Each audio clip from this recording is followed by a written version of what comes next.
کتنی بڑی بات ارشاد فرمائی، فرمایا لا تقنطوا من رحمت اللہ، تم نے میری رحمت سے نا امید نہیں ہونا۔ اللہ کی رحمت سے نا مالک کیا ملے گا؟ فرمایا ان اللہ یغفر الذنوب جمیعا، اللہ سارے ہی گناہ معاف فرما دے گا۔ تو جن لوگوں کو اللہ کی رحمت پر نبی کریم علیہ السلام تشریف فرما ہے، امام غزالی نے لکھا ایک بدو آ گیا، دیہاتی سادہ آدمی، سادے بندے بھی سادے ہوتے ہیں، ان کا بھی اپنا طرز زندگی ہوتا ہے۔ تو بدو آ گیا، سادہ آدمی تھا، آتے ہی السلام علیکم لے کے نا تو کوئی بات ہی نہیں کی، سیدھا سیدھا ہی کہتا یا رسول اللہ صلی اللہ علیہ وسلم یہ بتائیں قیامت کے دن حساب کس نے لینا ہے؟ حضور فرمانے لگے بھائی یہ تو بڑی صاف سی اور مختصر سی اور سادہ سی بات ہے، حساب تو اللہ تعالیٰ نے لینا ہے۔ اب اس نے جو لفظ کہے اللہ کے حبیب کی آنکھوں میں آنسو آ گئے، کہنے لگے اگر اللہ نے حساب لینا ہے پھر انشاءاللہ کرم ہی ہوگا۔ تو حضور فرمانے لگے تمہیں یہ امید کس طرح ہے؟ تو عرض کرنے لگے یا رسول اللہ کریم جب غالب آتا ہے تو معاف ہی کرتا ہے۔ جب کریم کا غلبہ ہوتا ہے نا، کریم بندہ جب کسی پہ قبضہ کر لے تو پھر معاف کرتا ہے، تو اللہ تو سب سے بڑا مہربان ہے۔ وہ بات کی اور اگلا جملہ ہی کوئی نہیں کہا، وہ چلے گئے۔ تو حضور علیہ السلام نے اب اس بات پر رزلٹ دیا، فرمانے لگے کریم محبوب بندہ سادہ تھا، بات بہت بڑی کر گیا ہے، بڑی بات کر گیا، سادہ آدمی۔ میرے عزیز، اللہ کی رحمت پر جن لوگوں کو امید ہو انہیں موت سے ڈر، اور پھر جن کو محبوب کی ملاقات کا شوق ہو نا، ہم نے جان دے دی وعدہ دیدار پر، ہم سے وعدہ کیا گیا تھا کہ تم مرو گے نا تو تمہیں دیدار ملے گا، تو ہم نے جان ہی دے دی وعدہ دیدار پر، جان ہی دے دی وعدہ دیدار پر۔ اور پھر فرماتے ہیں نقد اپنا دام ہو ہی جائے گا، فرماتے ہیں ہم نے جان دی ہے اس وعدے پر کہ وہ ملے گا، تو امید ہے کہ یہ سودا ادھار نہیں۔ جیسے ہی قبر میں جائیں گے سامنے حضور کی زیارت نصیب ہو جائے گی۔ اس لیے لحد میں بھی عشق رخ شاہ کا داغ لے کے چلے، اندھیری رات سنی تھی سو چراغ لے کے چلے۔ یہ حدیث آپ نے بھولنی نہیں، یہ تنہائیوں میں یاد رکھنے کی روایت ہے، یہ تنہائیوں میں پڑھنے کی روایت ہے۔ یہ اپنے ذوق کو تازہ، جو لوگ کہتے ہیں نا وجد سرور کیف میں جانا چاہتا ہوں، وہ مشکات شریف کی اس حدیث کو دیکھے۔ اللہ کے حبیب علیہ السلام نے فرمایا لوگوں میں تمہیں بتاؤں قیامت کے دن اللہ تعالیٰ بندوں سے پہلا سوال کیا فرمائیں گے اور بندے اس کا جواب کیا دیں گے؟ یا رسول اللہ کرم فرمائیے بتائیے۔ تو کریم فرمانے لگے اللہ تعالیٰ قیامت کے دن بندوں سے سب سے پہلا سوال، اگرچہ بعض اور احادیث میں اور سوالات بھی آئے ہیں قیامت میں جو سب سے پہلے ہوں گے، لیکن اس حدیث میں یہ والا سوال حضور نے بیان فرمایا۔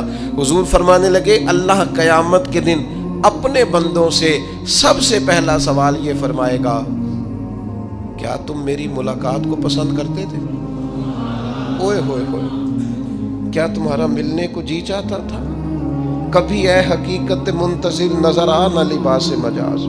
اقبال کہتے ہیں تیرے کرم اتنے ہیں دل کرتا ہے تجھے دیکھیں، کبھی کبھی اے حقیقت منتظر نظر آ نہ لباس مجاز میں، لاکھوں سجدے تڑپ رہے ہیں میری جبین نیاز میں، تمہارا دل کرتا تھا مجھ سے ملنے کو؟ حضور فرماتے بندے عرض کریں گے مالک بڑا دل کرتا تھا۔ تو پھر اللہ فرمائیں گے یہ گفتگو کی معنویت تو دیکھو یار، اس کا حسن تو دیکھو۔ اللہ پھر پوچھیں گے کیوں دل کرتا تھا تمہارا؟ دل کرتا تھا تو کیوں کرتا تھا؟ عرض کریں گے مالک اس لیے کہ ہمیں امید تھی کہ تو معاف بھی کر دے گا، رحمت بھی فرمائے گا، اس معافی کی امید پر دل کرتا تھا تو ملے۔ حضور فرماتے ہیں پھر رب فرمائے گا مجھ پر واجب ہے، میں نے اپنے کرم سے واجب کر لیا ہے کہ آج تمہیں جنت عطا کروں گا۔ یہ جو ملاقات ہے نا، ملاقات کہ وہ ملیں گے، ان سے ملاقات ہو۔ عمر بیت گئی نا نام جپتے، عمر بیت گئی نا تذکرہ کرتے، ہم سے بھی لوگ پوچھتے ہیں کیا کمائی کی، کیا زندگی میں حاصل کیا؟ تو ہم کہتے ہیں شرق سے غرب تک ملک کے ایک کونے سے لے کر دوسرے کونے تک مدینے والے کی بات کی، حضور کا ذکر کیا ہے۔ نبی پاک کے میں اپنی حیاتی تو قربان تھی، وہاں ساری محمد محمد پکیندے گزر گئی ساری۔ یہ اعزاز ہے، یہ کرم ہے۔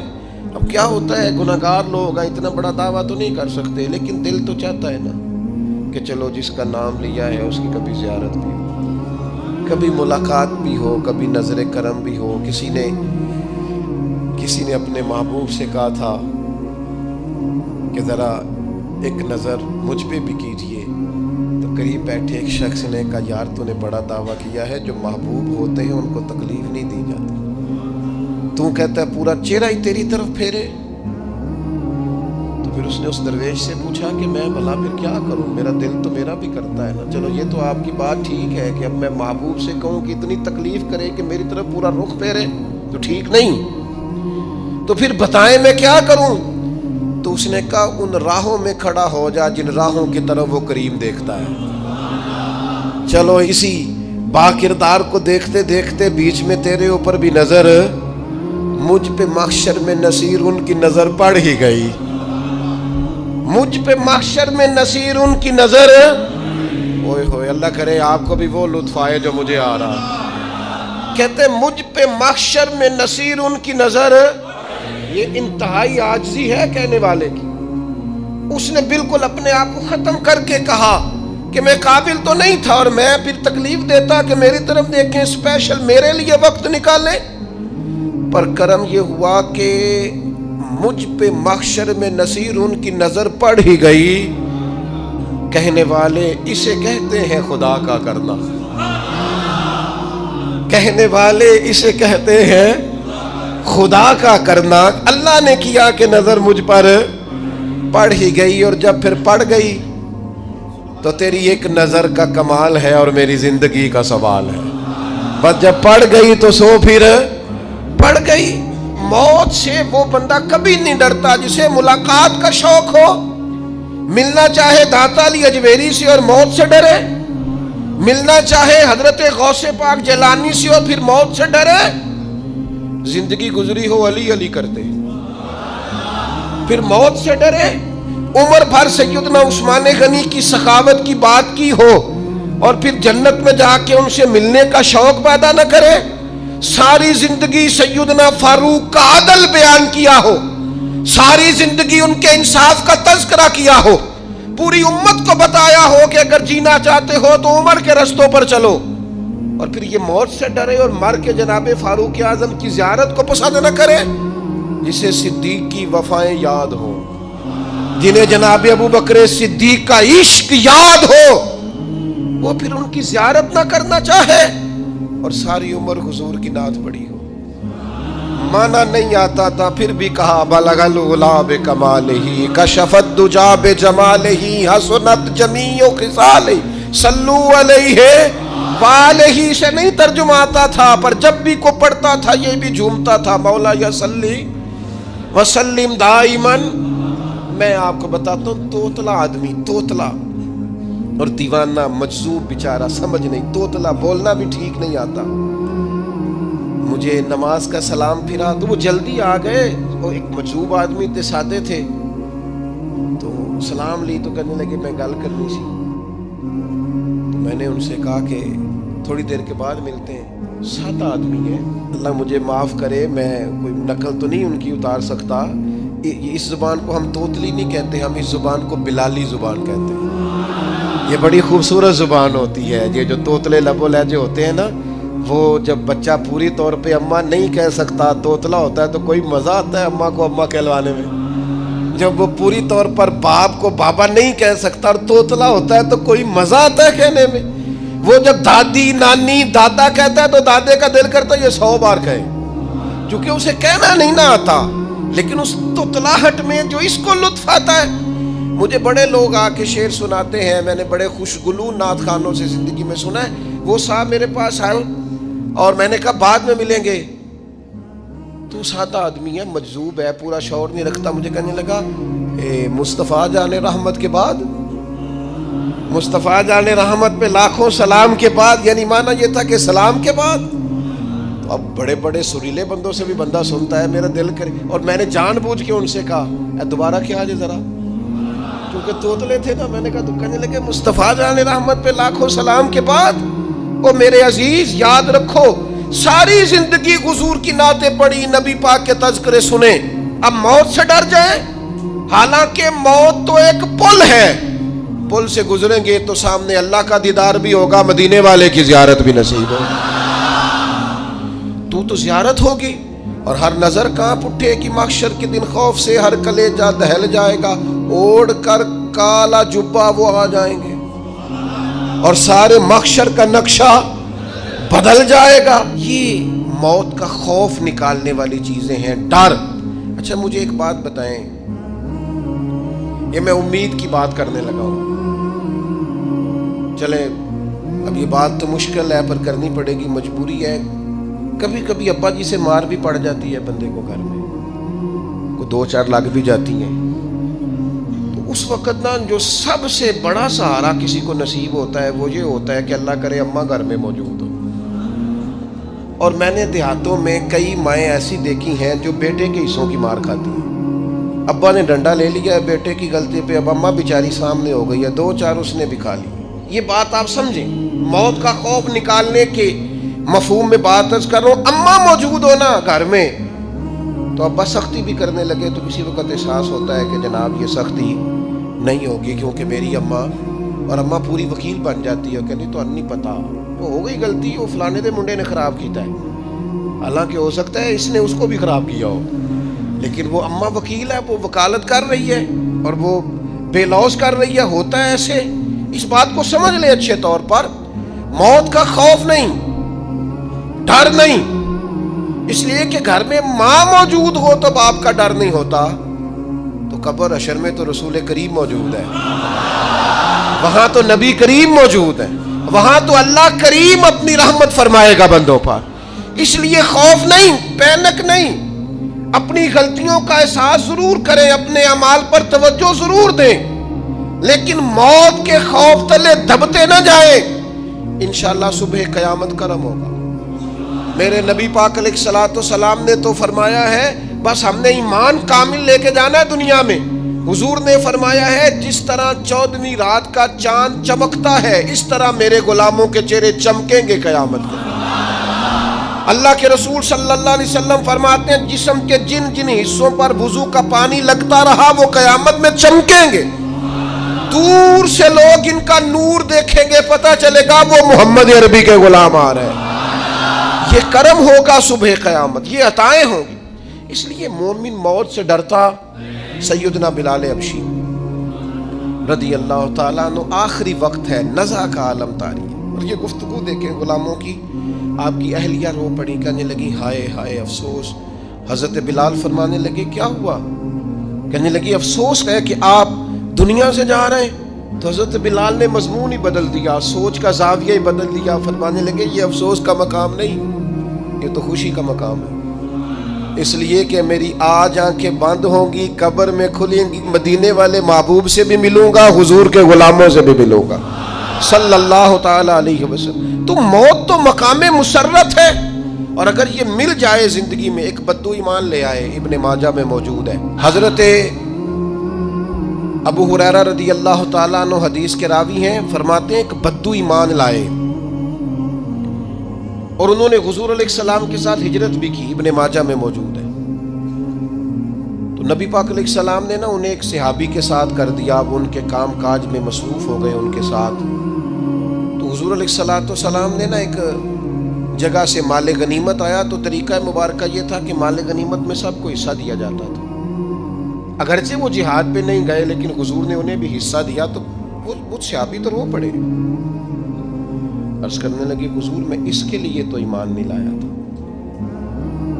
حضور نے فرمایا پھر بتائیے، گرچہ حضور جانتے ہیں کس لیے لائے تھے. عرض کی حضور میں تو اس لیے ایمان لایا تھا کہ میں رب کی راہ میں لڑوں گا اور میں اپنی جان پیش کروں گا. میں شہادت کے لیے ایمان لایا تھا، مجھے یہ مال دولت نہیں چاہیے. تھوڑی ہی دیر گزری کہ ایک اور مارکے کا اعلان ہو گیا، جنگ کا اعلان ہو گیا. حضور نے فرمایا چلو. وہ گئے اور چند ہی لمحے گزرے کہ وہ میدان میں اترے اور پھر شہید ہو گئے. صحابہ کرام ان کی مقدس لاش مبارک کو اٹھا کے محبوب کے قدموں میں لائے تو نبی کریم نے کیا خوبصورت بات ارشاد فرمائی.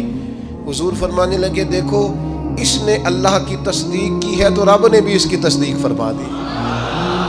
اور پھر یہ دو جملے محبوب کہتے کہتے اٹھے اور پھر حضور نے اپنا جبہ مبارک اتارا اور اتار کے فرمایا اس بندے کو نہ اس جبے میں کفن دے دو, اس میں اسے کفن دو, اس لیے کہ تو شہادت کے لیے ایمان لایا, موت کی آنکھوں میں آنکھیں ڈال کے جیا, اپنی زندگی کمزور نہ گزارو. مسلمانوں پہ کافر کا رعب طاری ہو گیا ہے. ایک تو ہوتا ہے نا کہ کوئی مدد کرنا, کوئی آگے بڑھنا, فلسطین کا نام تک نہیں لے رہے حکمران زبان سے, ذکر تک نہیں کر رہے, چینل ذکر نہیں کر رہے. اتنا رعب, اتنا کفر کا خوف, صرف اس لیے کہ ہمیں موت کا ڈر ہے. مر جائیں گے تو بستر پہ نہیں مریں گے, بیماریوں سے نہیں مر جاتے لوگ. خدا کے بندو اپنی زندگی میں اتنا خوف اگر موت کا پیدا کر لو گے. حضرت سعید ابن جبیر رضی اللہ تعالیٰ عنہ بہت بڑے فقیہ تھے. حجاج بن یوسف نے بلایا اور کہنے لگا میں تمہیں موت دینے لگا ہوں, مار دوں گا تمہیں. بڑا ظالم آدمی تھا, بڑے لوگ اس نے قتل کیے تھے. حضرت سعید رضی اللہ تعالیٰ عنہ مسکرا پڑے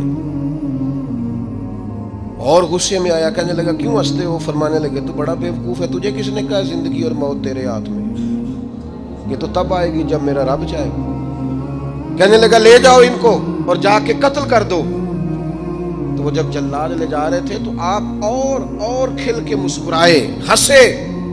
یہ آپ کی طاقت ہے کہ موت کو دیکھ کے مسکراہٹ ہو, لبوں پہ تبسم رقصہ ہو, مسکرائے. جب آپ مسکرا رہے تھے تو اس کو اور غصہ آیا, واپس بلایا. کہنے لگا مسکراتے کیوں ہو؟ فرمانے لگے تیری جرت پہ مسکرا رہا ہوں اور اس بات پہ مسکرا رہا ہوں کہ رب کتنا بے نیاز ہے, تیرے جیسے لوگوں کو بھی مہلت دے رکھی ہے. کتنا بے نیاز ہے, تیرے جیسے لوگوں کو مہلت دے. اور غصے, کہنے لگا میرے سامنے قتل کرو. حضرت سعید ابن جبیر رضی اللہ تعالیٰ عنہ نے منہ کعبے کی طرف کر کے پڑھنا شروع کیا, انی وجہت وجہی للذی فطر السماوات والارض حنیفا وما انا من المشرکین. آپ یہ پڑھ رہے تھے تو کہنے لگا اس کا منہ کعبے سے پھیر دو. کعبے سے منہ پھیرا تو آپ فرمانے لگے تو بڑا ہی بیوقوف ہے, میرا رب کو صرف کعبے کی طرف مقید ہے, وَلِلَّهِ الْمَشْرِقُ وَالْمَغْرِبُ فَأَيْنَمَا تُوَلُّوا فَثَمَّ وَجْهُ اللَّهِ. چہرہ پھیر دیا جب اس نے تو آپ فرمانے لگے مشرق بھی اللہ کا, مغرب بھی اللہ کا. اور اللہ فرماتا ہے تم جدھر بھی منہ کرو ادھر ہی اللہ کی رحمت ہے. یہ پڑھا تو اب اس نے لٹایا, اور جب وہ آپ کو قتل کر رہا تھا تو حضرت سعید ابن جبیر کی ایک زوردار آواز گونجی. فرمایا یاد رکھنا مجھے اسی طرح قتل کرنا جس طرح تم خود قیامت میں قتل ہونا پسند کرتے ہو. میرا آخرت پر یقین کامل ہے, محشر میں عدالت لگے گی, میں تمہیں قتل کروں گا میں. حضرت سعید ابن جبیر کی وہ جرت تھی کہ دربار سارا لرز گیا حجاج کا. حضرت سعید ابن جبیر رضی اللہ تعالیٰ عنہ کہنے لگے اللہ اسے میرے بعد کسی پر مسلط نہ کرنا, میرا قتل آخری ہو, میرے بعد نہ ہو. ڈر گئے لوگ, سہم گئے. اور وہ جو جلاد آپ کو قتل کر رہا تھا اس کے بھی ہاتھ کانپ رہے تھے. اتنی جرت, موت کا ایک منٹ کے لیے خوف نہیں. حضرت سعید ابن جبیر رضی اللہ تعالیٰ عنہ شہید ہو گئے تو اتنا خون نکلا, اتنا خون نکلا, اتنا خون نکلا, خون بند ہی نہیں ہو رہا. ایک طبیب بیٹھا تھا, ہانپتے کانپتے ڈرے ہوئے سہمے ہوئے. حجاج کہنے لگا اسے اتنا خون؟ تو کہنے لگا بادشاہ میں نے سالوں مریض دیکھے ہیں, اس کو پتہ چل جائے نا مرنے والا ہوں وہ تو اتنا خوف میں آتا ہے, پہلے ہی اس کا سارا خون جم جاتا ہے اور سکڑ جاتا ہے اور اس کا خون جل جاتا ہے. یہ جو بندہ تم نے شہید کیا ہے نا اس میں ایک رتی برابر بھی موت کا خوف نہیں, موت کے خوف سے بے نیاز تھا, اتنا خون نکلا. حضرت سعید ابن جبیر شہید ہوئے اسی دن حجاج کے پیٹ میں درد شروع ہوا. صرف 15 دن حجاج بعد میں زندہ رہا ہے, 15 دن, اور ساری رات تڑپتا تھا, کہتا تھا مجھے خواب میں آ کے پیروں سے گھسیٹتے. حضرت سعید ابن جبیر چلاتا تڑپتا 15 دنوں کے اندر. طبیبوں نے کہا تیرا جو مرض ہے یہ کوئی آسمانی عذاب ہے. میرے عزیز موت سے ڈرے نہیں بلکہ جو ظالم ہو ان کو ڈرا دیں, یہ مومن کی شان ہے. اپنی زندگی کے اندر سے موت کا خوف نکال دیں، تاکہ زندگی کے جو دن ہیں وہ جیے تو جا سکیں، وہ انسان مضبوطی سے وقت سے گزار سکے۔ حضرت علی شیر خدا رضی اللہ تعالیٰ عنہ نا وہ جیکٹ نہیں پہنتے تھے جنگی، جو کمر پہ پیچھے لوگ پہنتے تھے نا، تلوار کوئی مارے تو زخم نہ ہو۔ تو کسی نے مولا علی شیر خدا رضی اللہ تعالیٰ عنہ سے فرمایا پشت پر آپ وہ جیکٹ نہیں پہنتے لوہے کی؟ آپ فرمانے لگے پشت تو دکھانی نہیں تو کہنے لگے موت سے ڈر نہیں آتا؟ فرمایا بالکل بھی نہیں، اور فرمایا مجھے بالکل ڈر نہیں آتا کہ میں موت پر آ گروں یا موت میرے اوپر جا گرے۔ ہم تو شہادت حضرت خالد بن ولید رضی اللہ تعالیٰ عنہ ایک دن نوجوانوں کو خطاب کرتے کرتے کہنے لگے موت سے کبھی نہ ڈرنا، میں نے ساری زندگی جنگوں میں گزاری ہے، میرے وجود پر ایک ذرہ بھی جسم کا حصہ ایسا نہیں جس پر زخم نہ ہو۔ اور جو کہتے کہتے رو پڑے، فرمانے لگے یہ بات کرتے کرتے رو پڑے، فرمانے لگے دیکھ لو زندگی ساری میدانوں میں گزاری ہے، لیکن شہادت اللہ تعالیٰ نے میرے لیے وہاں نہیں لکھی تھی، یہاں اللہ تعالیٰ نے اپنی رحمت کے لیے موت میرے لیے لکھی تھی۔ تو یہ تو اللہ کا کرم ہے۔ قریب ایک بزرگ صحابی اور بیٹھے تھے، فرمانے لگے آپ کی نیت شہادت کی تھی، انشاءاللہ آپ قیامت میں شہیدوں میں کھڑے کیے جائیں گے۔ تو میرے عزیز خوف نہیں موت کا۔ آخر میں 2-3 گزارشات عرض کرنی ہے۔